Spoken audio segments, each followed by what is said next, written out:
Maintenant, on sépare les données. C'est une étape essentielle en machine learning. Au départ, on a toutes les données qui sont vectorisées. Mais on ne doit pas entraîner et tester le modèle sur exactement les mêmes emails. La partie train sert à entraîner le modèle. Le modèle voit ses emails et apprend à partir d'eux. On va utiliser 75% des données que l'on a pour l'entraînement. La partie test sert à vérifier le modèle sur des emails non vus pendant l'entraînement. C'est cela qui permet de savoir si le modèle généralise. Généraliser signifie être capable de fonctionner sur de nouveaux exemples. Dans notre code, on va utiliser train test split. Cette fonction, c'est une fonction auquel on va passer x et y, x représentant nos emails et y les bonnes réponses.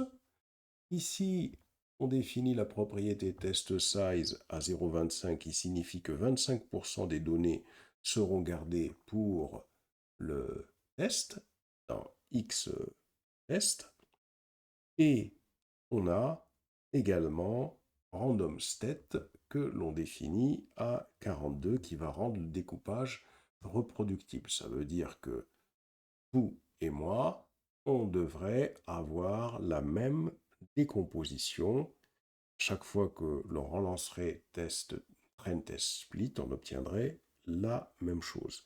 Et stratify égale y, ça conserve la proportion de spam et d'emails normaux dans les deux ensembles pour pas qu'il y ait un déséquilibre entre les normaux et ceux qui ne le sont pas.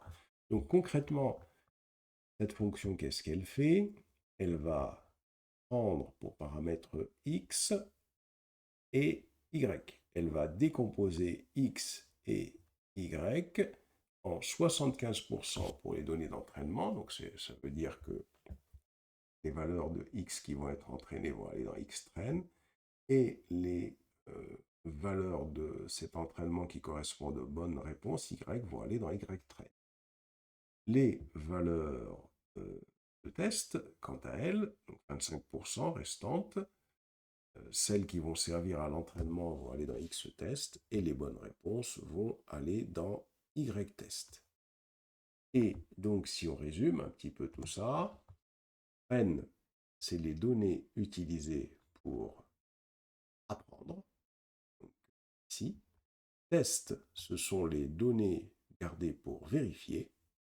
Stratify égale y, ça conserve la proportion spam normaux, qui est un déséquilibre. Et random state, ça rend le découpage reproductible. Et ici, on affichera les shapes des tableaux xtrain et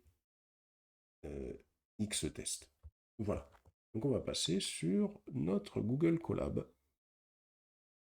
Donc voici notre code. C'est exactement celui qu'on a explicité. Si je l'exécute, ce qui va se passer, donc là, c'est que la séparation a été faite. On a l'affichage suivant. Donc ici, dans xtrain, si j'affiche la shape de xtrain, on a 22 lignes et 76 colonnes. Ce qu'on avait obtenu quand on avait vectorisé. Le xtest correspond à 8 lignes et 76 colonnes. Donc ici, on est à peu près à 25%, 75% des données vont servir à l'entraînement et 25% au test. Pour ytrain, c'est le même principe. Ytrain, c'est tout simplement un vecteur, donc on a ici 22 valeurs.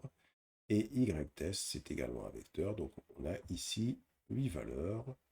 Et bien sûr, on exécute. Donc là maintenant, on a nos données qui sont prêtes à être entraînées. Dans la prochaine vidéo, nous allons réaliser les conversions en tenseur PyTorch.